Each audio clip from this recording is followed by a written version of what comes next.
No doubt about it, Sony has had some great success this generation with the PlayStation 4, and a lot of that has to do actually with Microsoft and the way they kind of shot themselves in the foot with the beginning of the generation. But with that being said, Sony hasn't been trouble-free, and here is a list of the top 5 things that Sony has done to really screw up this generation. Really bad things. These are 5 Sony fails. Believe it or not, these all happen. Okay. First off, 1080p makes you a better gamer. Yes, believe it or not, this wasn't just a joke. Sony said native 1080p allows you to be a better gamer. This came from Sony President Yoshida and lead architect Mark Cerny, arguing that developing games in 1080p makes a difference. So they actually did push this whole 1080p narrative, and now we know that obviously that's not a thing. People don't care about resolution anymore. They only cared about it when PlayStation was beating Xbox. And the funny thing here is that Yoshida actually talks about, he uses an example of Killzone Shadowfall. He says, you immediately notice a difference compared to playing most games, which are at 720p. You can clearly see the enemy in the fog, and with the accuracy of the DualShock 4, you can aim and shoot at enemies with pixel perfect accuracy. The problem is Killzone Shadowfall wasn't 1080p, especially on the multiplayer. It was 1080p on the single player, 30 frames per second, while the multiplayer was the equivalent of like 760p or something like that, and it couldn't even hold a steady 60 FPS. So yeah, that's a huge fail on their part. His example of 1080p is even wrong. Next up, PlayStation Now. Wow, this thing, right? I mean, it just gets funnier and funnier. Originally, it was brought out, it was on the Vita, it was on TVs, different devices, and you could basically access PlayStation games and stream them.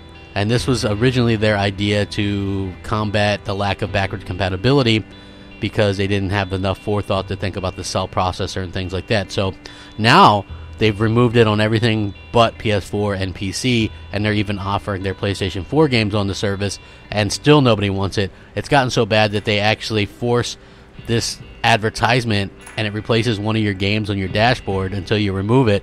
Yeah, nobody wants to play this. This has been a complete fail this generation. Absolutely hilarious. Next up, that light on the PS4 controller that drains the battery. Yeah, you can dim it, but I have yet to get battery life out of that thing that I get out of any other console. I mean, the Switch lasts longer, and that's saying something, right? I mean, it's absolutely horrible. I get that it has the light, but why not let you turn the light off?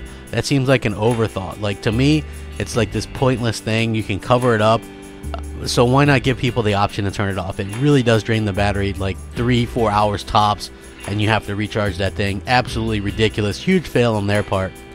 Next up, No Man's Sky. Oh my gosh. I know you guys want to forget this, right?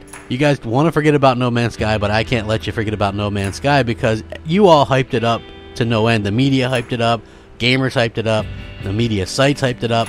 Sony hyped it up for 2 straight E3s. The guy's crying. He's going on shows saying how it's going to be great. You're going to have multiplayer. You're going to have that. Sony loves the indies. They're pushing the indies. And then what happens? That thing gets forced out like early. I believe it wasn't even close to being done. And it sucks. It's absolutely horrendous. And I don't think anybody will ever be the same again. I think that it's absolutely a joke of a game. And this is probably one of the biggest fails ever to happen, and Sony just throws the guy under the bus and just totally doesn't do indies anymore at E3. It's just gotten ridiculous, but huge fail on their part. And last but certainly not least, I mean, I could have listed these things all day, but I just wanted to do a top 5 list. E3 2017. If ever there was a company that seemed disinterested in putting on a good show and just going through the motions, it's Sony's E3 2017.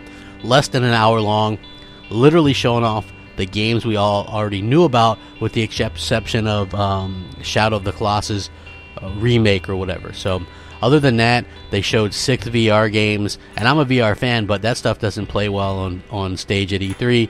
And then they showed the exact same stuff that they showed last E3. Very disappointing, very disinterested. They seemed like they didn't even care. They didn't want to put on a good show for anybody. Anyway, I'm curious to hear what you guys think. Let me know in the comments. Sound off, rate, comment, subscribe. Thanks for watching. Rack 'em up. Crapgamer out.